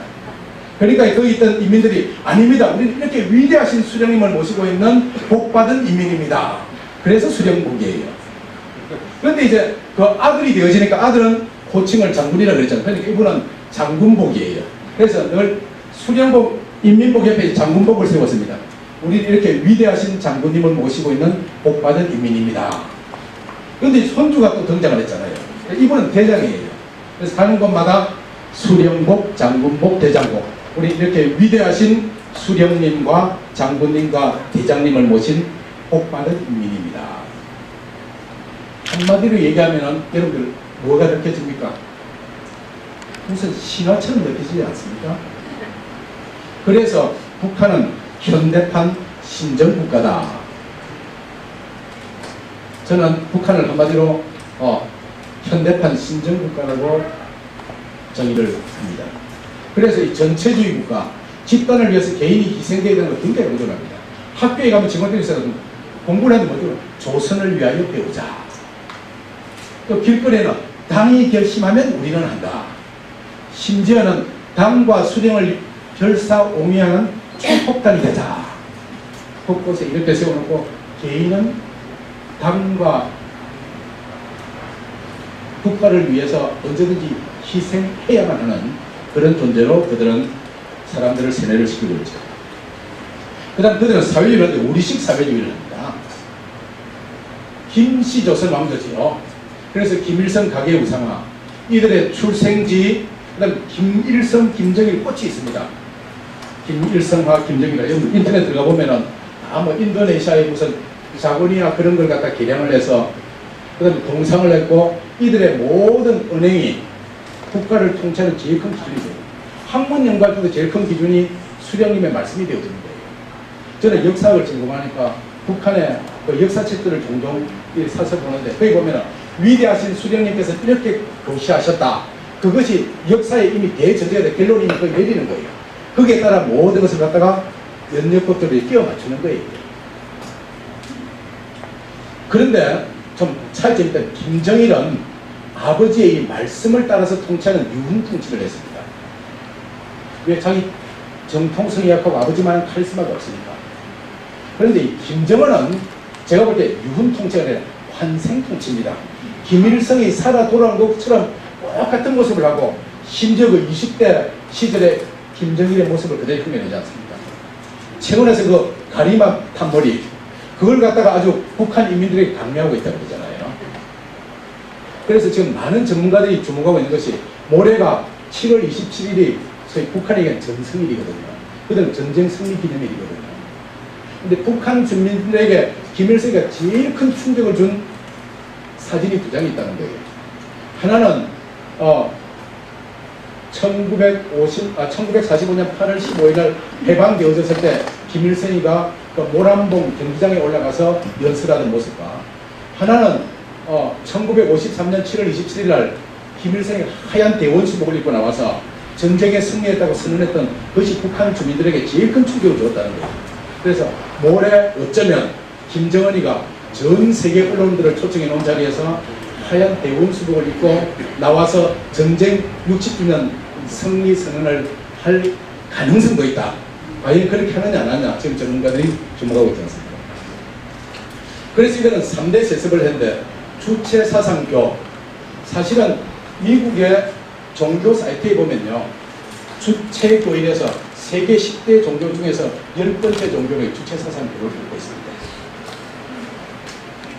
그래서 그들은 대를 이어 충성하자고 얘기를 하고 모든 신화가 북한을 지배합니다. 그것은 해방신화 우리가 저 일제로부터 해방될 수 있는 것은 우리 위대하신 수령님께서 항일 전쟁에 승리하셨기 때문이다. 그래서 어떡합니까? 위대하신 수령님께서 솔방울을 따라서 그걸 수류탄으로 던지니까 수류탄이 되어졌다. 이걸 북한의 아이들이 다 달달달 외우면서 믿고 지내는 거예요.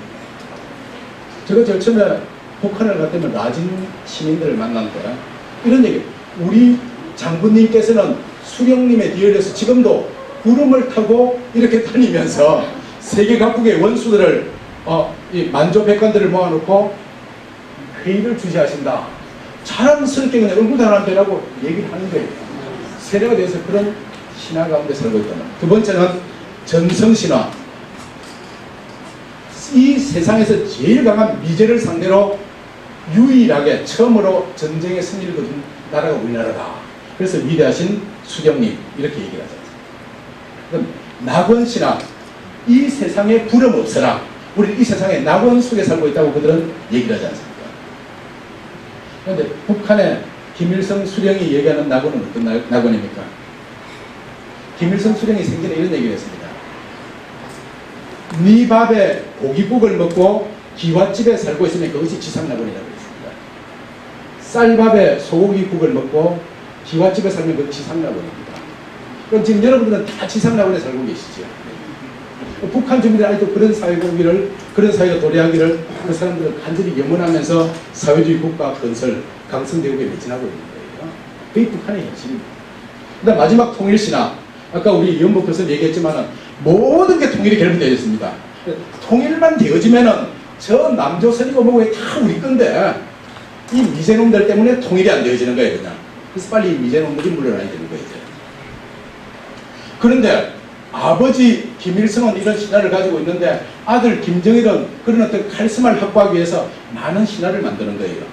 그래서 김일성 대학원에 가면은 김정일 기념관인데 거기 가면은 김정일 장군께서 김일성 종합대학 학생 시절에 벌써 오성산에 가서 남조선이 제일 갖고 온 휴전선에서 남조선에서 야영을 하면서 어떤 업적을 남겼다가 이런 걸 갖다가 교육을 시키고 있단 말이죠. 그런데 이 어린 김정은이 영웅이 되기 위해서는 그런 신화를 만들기 위해서는 새로운 각본이 필요하지 않습니까? 그래서 이 보십시오. 이 21세기 이때에 혼자서 여기는 뒤에 수행에서 어떤 사람이 보면 혼자서 어선을 타고 무도 연평도가 제일 가까운 최전방부대를 방문하는 거예요. 그 다음 몇 번 방문하셨는지 아십니까? 6번을 방문한 거예요. 그러니까 이걸 보고만 무도에 있는 군인들이 감격을 해서 바닷물에 뛰어내려서 막 우리 대장님을 모셨다. 이렇게 정말 담대하신 미제가 보고 있고 남조선 군대가 보고 있는데도 조금도 두려움 없이 어선을 타고 혈혈단신으로 무대에 있는 우리 군인들을 방문하러 가신 이런 위대한 대장님, 이런 분을 모시고 있는 우리 인민은 얼마나 복받은 인민인가. 그럴듯하십니까? 이게 바로 신화 속에 있는 신정국가 북한의 모습이라고 하는 거죠. 그러다 보니까 이게 뭐냐면요, 함경도 어느 시골 마을에 있는 옛날 교회 모습입니다. 이 교회는 필요가 없는 거예요. 그래서 이거는 이제 문화회관이 되어져 있는데, 문화회관이나 타가수나 이런 것으로 종교시설은 전용을 해서 오로지 수령님 3대를 모신 종교로 바뀌어져 있는 거예요. 북한의 경제는 딱 사진 2장만 알 수 있습니다. 첫 번째, 이게 뭡니까? 여러분들, 내가 대학 다닐 때 그 국민윤리 교육을 통해서 뭐 사회주의나 이런 유물론이 어떤지 다 북한 가면 정의를 이렇게 해서 쌀은 사회주의다. 쌀은 사회주의다. 제가 북한에 제일 처음 들어서 보니까 들판에 한 30m 되는 큰 팻말을 세워놨어요. 하얀 바탕에 빨간 글씨로 쌀은 사회주의다. 내가 너무 충격을 받았어요. 그래서 그 사진을 찾으려니까 한 15년 전 사이인데 찾을 수가 없어요. 그래서 제가 데려갔던 그 농진청의 여러 박사들한테 당신 찍어놓은 사진 있으면 좀 가져와라. 없어요. 못 찾아요, 사진을. 그래서 사람들이 구글에 찾은 게 이겼는데 그 사람들이 진짜 이 벽지를 뿌리는데 뒤에 쌀은 사회주의다. 이렇게 현수막을 그려놓고 가는 사진을 인터넷에 찾았습니다만, 그들은 쌀은 사회주의, 쌀밥을 먹는 것이 사회주의 국가의 지금 지상 목표가 되고 있다. 다음 두 번째, 에너지는 아닙니다. 이제 어둡습니다만은 일본이지요, 우리 한국이지요, 중국이지요. 1992년의 사진이에요. 북한에는 불빛이 하나도 없지요. 위성에 찍었는데 2012년 20년 뒤에 보니까 일본도 그대로고 한국도 그런데 중국은 굉장히 밝아졌죠. 북한은 하나도 안 변했죠. 북한의 심각한 에너지난을 이겁니다. 식량과 에너지가 없는 것은 경제 상황이 최악이라고 하는 것을 우리가 한마디로 알 수 있습니다. 북한의 경제를 좀 더 설명해 보면 북한 경제 지금 혼돈 상태에 있습니다. 공식적인 환율은 1달러에 북한돈 100원입니다. 그런데 개성공단의 근로자들이 1달러에 얼마씩 바꾸냐면 140원씩 바꿉니다. 그런데 평양에 있는 암시장에서는 1달러에 지금 8,000원에 바꿉니다. 그러니까 국가 경제가 완전 혼돈 상태입니다. 그런데 더 강한 것은 작년 연말까지만 해도 1달러에 4,000원이었는데 불과 6개월 만에 2배로 달러 시세가 뛰었습니다. 왜냐하면 물자가 그만큼 부족하고 인플레 현상이 나타나서 지금 이렇게 심각한 경제난을 빚고 있다는 거죠. 그 다음에 전력난, 특히 북한은 부족한 전력을 해결하기 위해서 곳곳에 많은 소형발전소, 저수지를 막아놓고 소형발전을 하는데 이것이 10월 달부터는 겨울이 되어지면 얼어버리잖아요. 근데 겨울에는 발전이 안 되어지는 거예요. 겨울엔 여름보다 훨씬 더 전력난이 심각합니다. 그 다음에 교통난, 북한에는 시외버스가 거의 없기 때문에, 제가 북한에는 4개의 고속도로가 있습니다. 평양을 중심으로 요 개성호는 평양 개성고속도로, 그 다음 서쪽으로 남포 가는 평양 남포고속도로, 그 다음 저 원산 가는 평양 원산고속도로, 그 다음 평양에서 요양산 가는 평양 양산고속도로. 내가 4개 고속도로를 다 달려봤는데 고속도로를 달렸다가 오는 시간 동안에 마주 오는 버스가 몇 대인지 항상 수첩에 적고 있습니다. 2시간 동안 내가 고속도로에서 만난 버스가 50대를 넘긴 적은 한 번도 없어요. 차량이. 그만큼 교통난이 심각하고 주민들은 걸어서 우리 농장에 있던 평남 수천에서 평양까지도 이 사람들은 예서로 8시간을 걸어갑니다.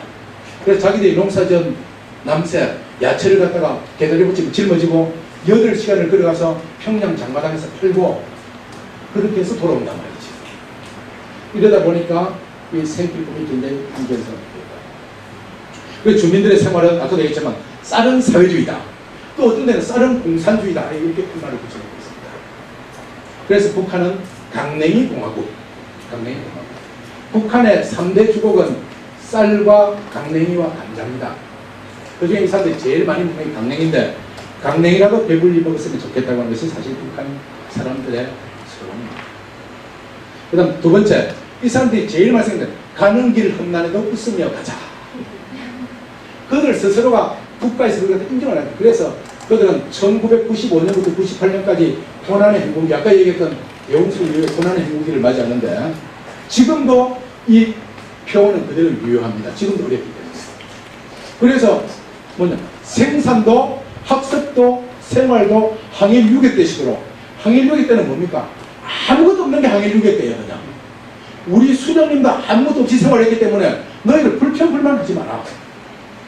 내가 옛날에 그 대학 교수 생활할 때에 북한에 내려온 탈북 북군포로 1호 조창호 소위와 같이 지방 강연 많이 다녔거든요. 조창호 소위가 제가 믿을 수 없는 얘기를 한마디 했습니다. 자기가 황해도 지역에 살 때에 팬티를 국가에서 2년에 한 장을 배급해줘요. 그런데 새로운 인민위원장이 1년에 한 장을 배급해줘요. 그러니까 훌륭한 위대한 인민위원장하다고 칭찬이 자자했다는 거예요. 난 그 말을 듣고 정말 그럴까? 그런데 그럴 수도 있겠다 하는 생각이 들었어요. 북한 사람들에서. 그러다 보니까 2012년까지 북한에서 넘어온 탈북자가 26,412명. 이 사람들은 먹는 문제 때문에, 자기 때문에 찾아온 게 아닙니다. 그냥 배고파서 먹는 문제 때문에 목숨을 내어걸고 가족들도 외면한 채 넘어온 사람이 26,412명이나 된다고 하는 거죠. 다음, 북한 주민의 생활에서 어떠냐? 상시 감시로 자유가 없는 사회입니다. 그래서 한마디로 북한은 병영 국가예요. 5호 담당제, 5집을 하나씩 묶어 서로를 감시를 합니다. 이건 역사적으로 중국 천추 전국시대에 신나라의 이사라고 하는 사람이 5집을 묶어서 한 집씩 감시하도록 했던 5가 작통법이 역사적으로 시작이죠. 그런데 결국 이사가 나중에 자기가 도망가다가 자기를 숨겨줄 집이 없어서 자기가 결국 죽게 되지 않습니까? 그런데 우리나라는 조선시대 한명회가 이 5가 작통법을 실시하거든요. 이것이 살짝 그대로 지금까지 북한 주민들은 적용이 되어지다 보니까 자유를 모르는 북한 사람들이 운명적으로 조선시대부터 지금까지 이렇게 감시하며 살아가는구나 하고 그냥 체념하고 살아가는 거예요. 너무 가난한 주민들의 삶. 그래서 어떤 정치학자는 북한을 현대판 수용소군으로 북한을 얘기하는데 내가 잠시 몇 가지 예만 얘기해 볼게요. 이게 뭔지 가까이 계신 분들은 좀 보십시오. 제가 이 사진을 찍기 위해서 굉장히 애를 먹었는데 이게 김치지요. 배추지요. 저기 다 씻고 있다. 그죠? 소금이 없잖아. 소금이 없어서 집에서 김치 못 담그는 거야. 그래서 전부 낮은 시민들이 배추를 가지고 나와서 하루 종일 여기에 담가 놓습니다. 지키고 서 있는 거예요. 그럼 아침부터 저기까지 있으면 김치, 배추에 숨이 죽어요. 그럼 그걸 집에 가져가서 배추를 담그는 겁니다. 좀 경제가 넉넉한 사람은요, 드럼통이죠. 드럼통에다가 이 리어카에다가 이 수레에다가 소달구지 수레에다가 드럼통을 싣고 와서 바닷물을 길어갑니다. 북한 주민들의 생활상은 한 장을 볼 수가 있는 사실이죠.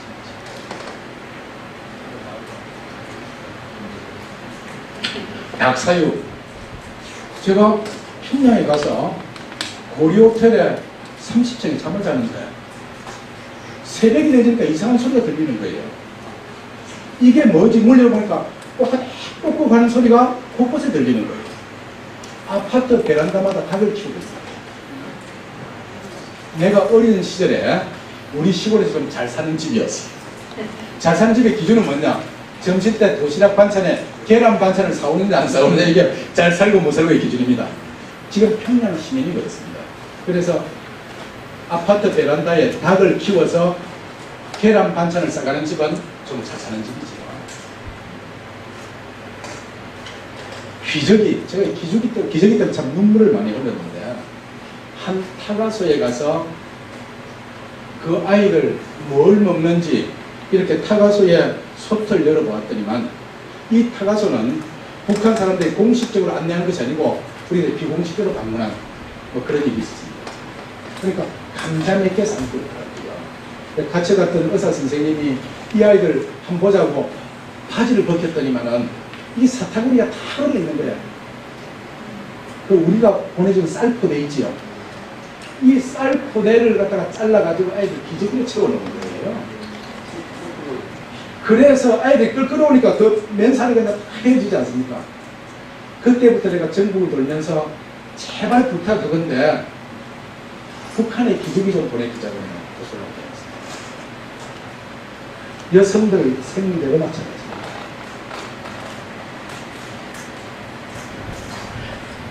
그래서 그들은 식량도 국가가 무상으로 배급해주고 교육도 국가가 무상으로 시켜주고 의료도 국가가 무상으로 다 해준다라고 이렇게 저들 산물을 자랑해요.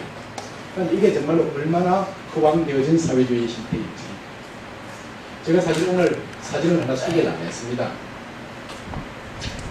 북한의 병원에서 수술을 하는데 마취기가 고장나고 마취약이 없어서 생 사람을 침대에 두 팔과 두 다리를 묶어놓고 수술하는 장면을 평양 시내 한 병원에서 촬영한 사진이 있습니다. 그 언론에 공개되어지면은 파장도 있을 뿐 아니라 제가 또 언제 모르겠습니다만 북한 사람들 만날 때야 이제 그런 것까지 덮쳐냈냐. 그 사람들이 이상하게 참 제가 다니면서 메시지를 할 때 지금 북한은 고장난 비행기와 같다. 그래서 어쩌면 북한이 언제 망할지 모르고 우리가 미리 대비된다는 얘기를 하고 다녔더니만 평양에서 나보고 당신은 다 좋은데 우리 망한다는 얘기 좀 하고 다니지 마라.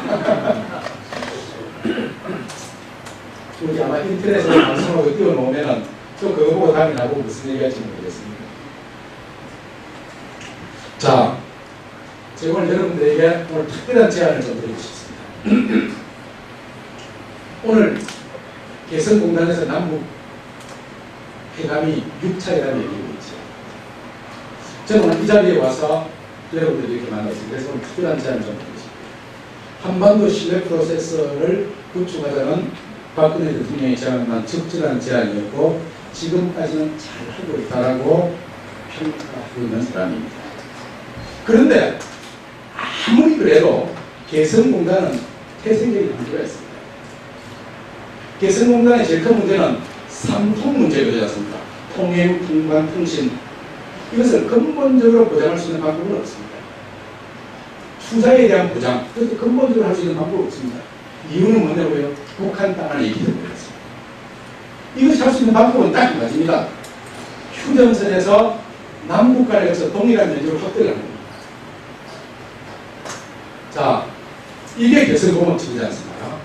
그리고 이게 휴전선이지 않습니까? 이게 지금 이제 100만 평이거든요. 원래 개성공업지구는 2천만 평 개발하게 되어 있습니다. 난 이것이 내려와야 된다. 여기서부터 어디 가서 여기까지 파주까지 걸쳐서 2천만 평을 개발해야 된다. 그래서 개성 파주 공업 특구가 되어질 때야 이 삼통이 보장이 될 수가 있습니다. 투자 보장에 대해서 근본적인 문제 해결할 수가 있습니다. 그것뿐 아니라 판문점 일대 이 부분에 지금 우리 박근혜 대통령이 금년 5월달에 미국 상원에 가서 제시하면서 DMZ 평화 생태공원을 만들겠다고 했는데 그래서 아마 우리 정부에서 제가 알기로는 아마 철원 쪽을 유력하게 검토하고 있지 않는가 하는 느낌을 받고 있는데 나는 그것은 참 좋은 방법이 아니다. 제대로 되어진 남북 평화를 구성하기 위해서는 이 판문점 일대의 이 부분을 중심으로 개성과 파주 지역을 연계해서 이 DMZ의 평화 생태공원을 조성을 해야 된다. 그래서 이 개성공업 지구를 개성 파주 공업 평화특구 그리고 이 판문점 일대의 DMZ 평화 생태공원 그리고 오늘 우리가 있는 이 지역을 포함해서 이 지역을 평화특구로 만들어서 이곳에 우리 1090 회원이신 김석철 교수가 이 DMZ 오페라 하우스를 건립해서 평화의 음악의 전당이 되었으면 좋겠다는 그런 것도 단순한 정부 차원이 아니라 우리 민간 차원에서 해외에 있는 동포들까지 함께해서 모금도 하고 그렇게 해서 이곳이 진정한 의미에서 평양과 서울 사이에 이 안전한 하나의 국제적인 평화 도시 파주로 바뀔 수 있다면 개성 공단 문제를 근본적으로 해결하고 그 다음에 이 박근혜 대통령이 제의한 평화 생태공원 문제도 확실한 기반 위에서 의미가 있는 그리고 한 걸음 더 나가서 반기문 총장께서 검토 중이라고 하는 유엔 기구 중에서 평화와 관련된 기구 하나가 이곳에 와서 작은 기구라도 할 수 있게 되어진다면 지금 분단의 상징인 이 개성은 통일의 관문 파주는 국제 평화도시 파주로 발바꿈할 수가 있다. 난 이것이 정전 60주년이 주는 역사적 의미가 아니겠느냐. 오늘 이 자리에 우리를 불러서 같이 이런 북한 RD 국세를 하러 가는 것은 우리 이런 개념으로 이런 마인드, 이런 평화적인 마인드를 가지고 앞으로 한번 바꿔보자. 그래서 정부에 호소를 하고 국제사회에 호소를 하고 또 북한도 제가 사실은 개성 공업지구관리위원회 간부들이나 그것을 관리하는 북한의 민간인 간부들을 수도 없이 많이 만나지 않습니다. 나는 이것을 합리적으로 우리가 설명을 하면 그 사람들이 반대할 이유가 없습니다.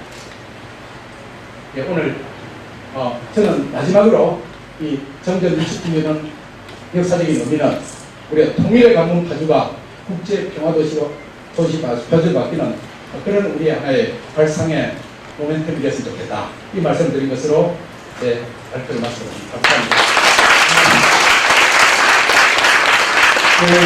두 분 강의 감사합니다.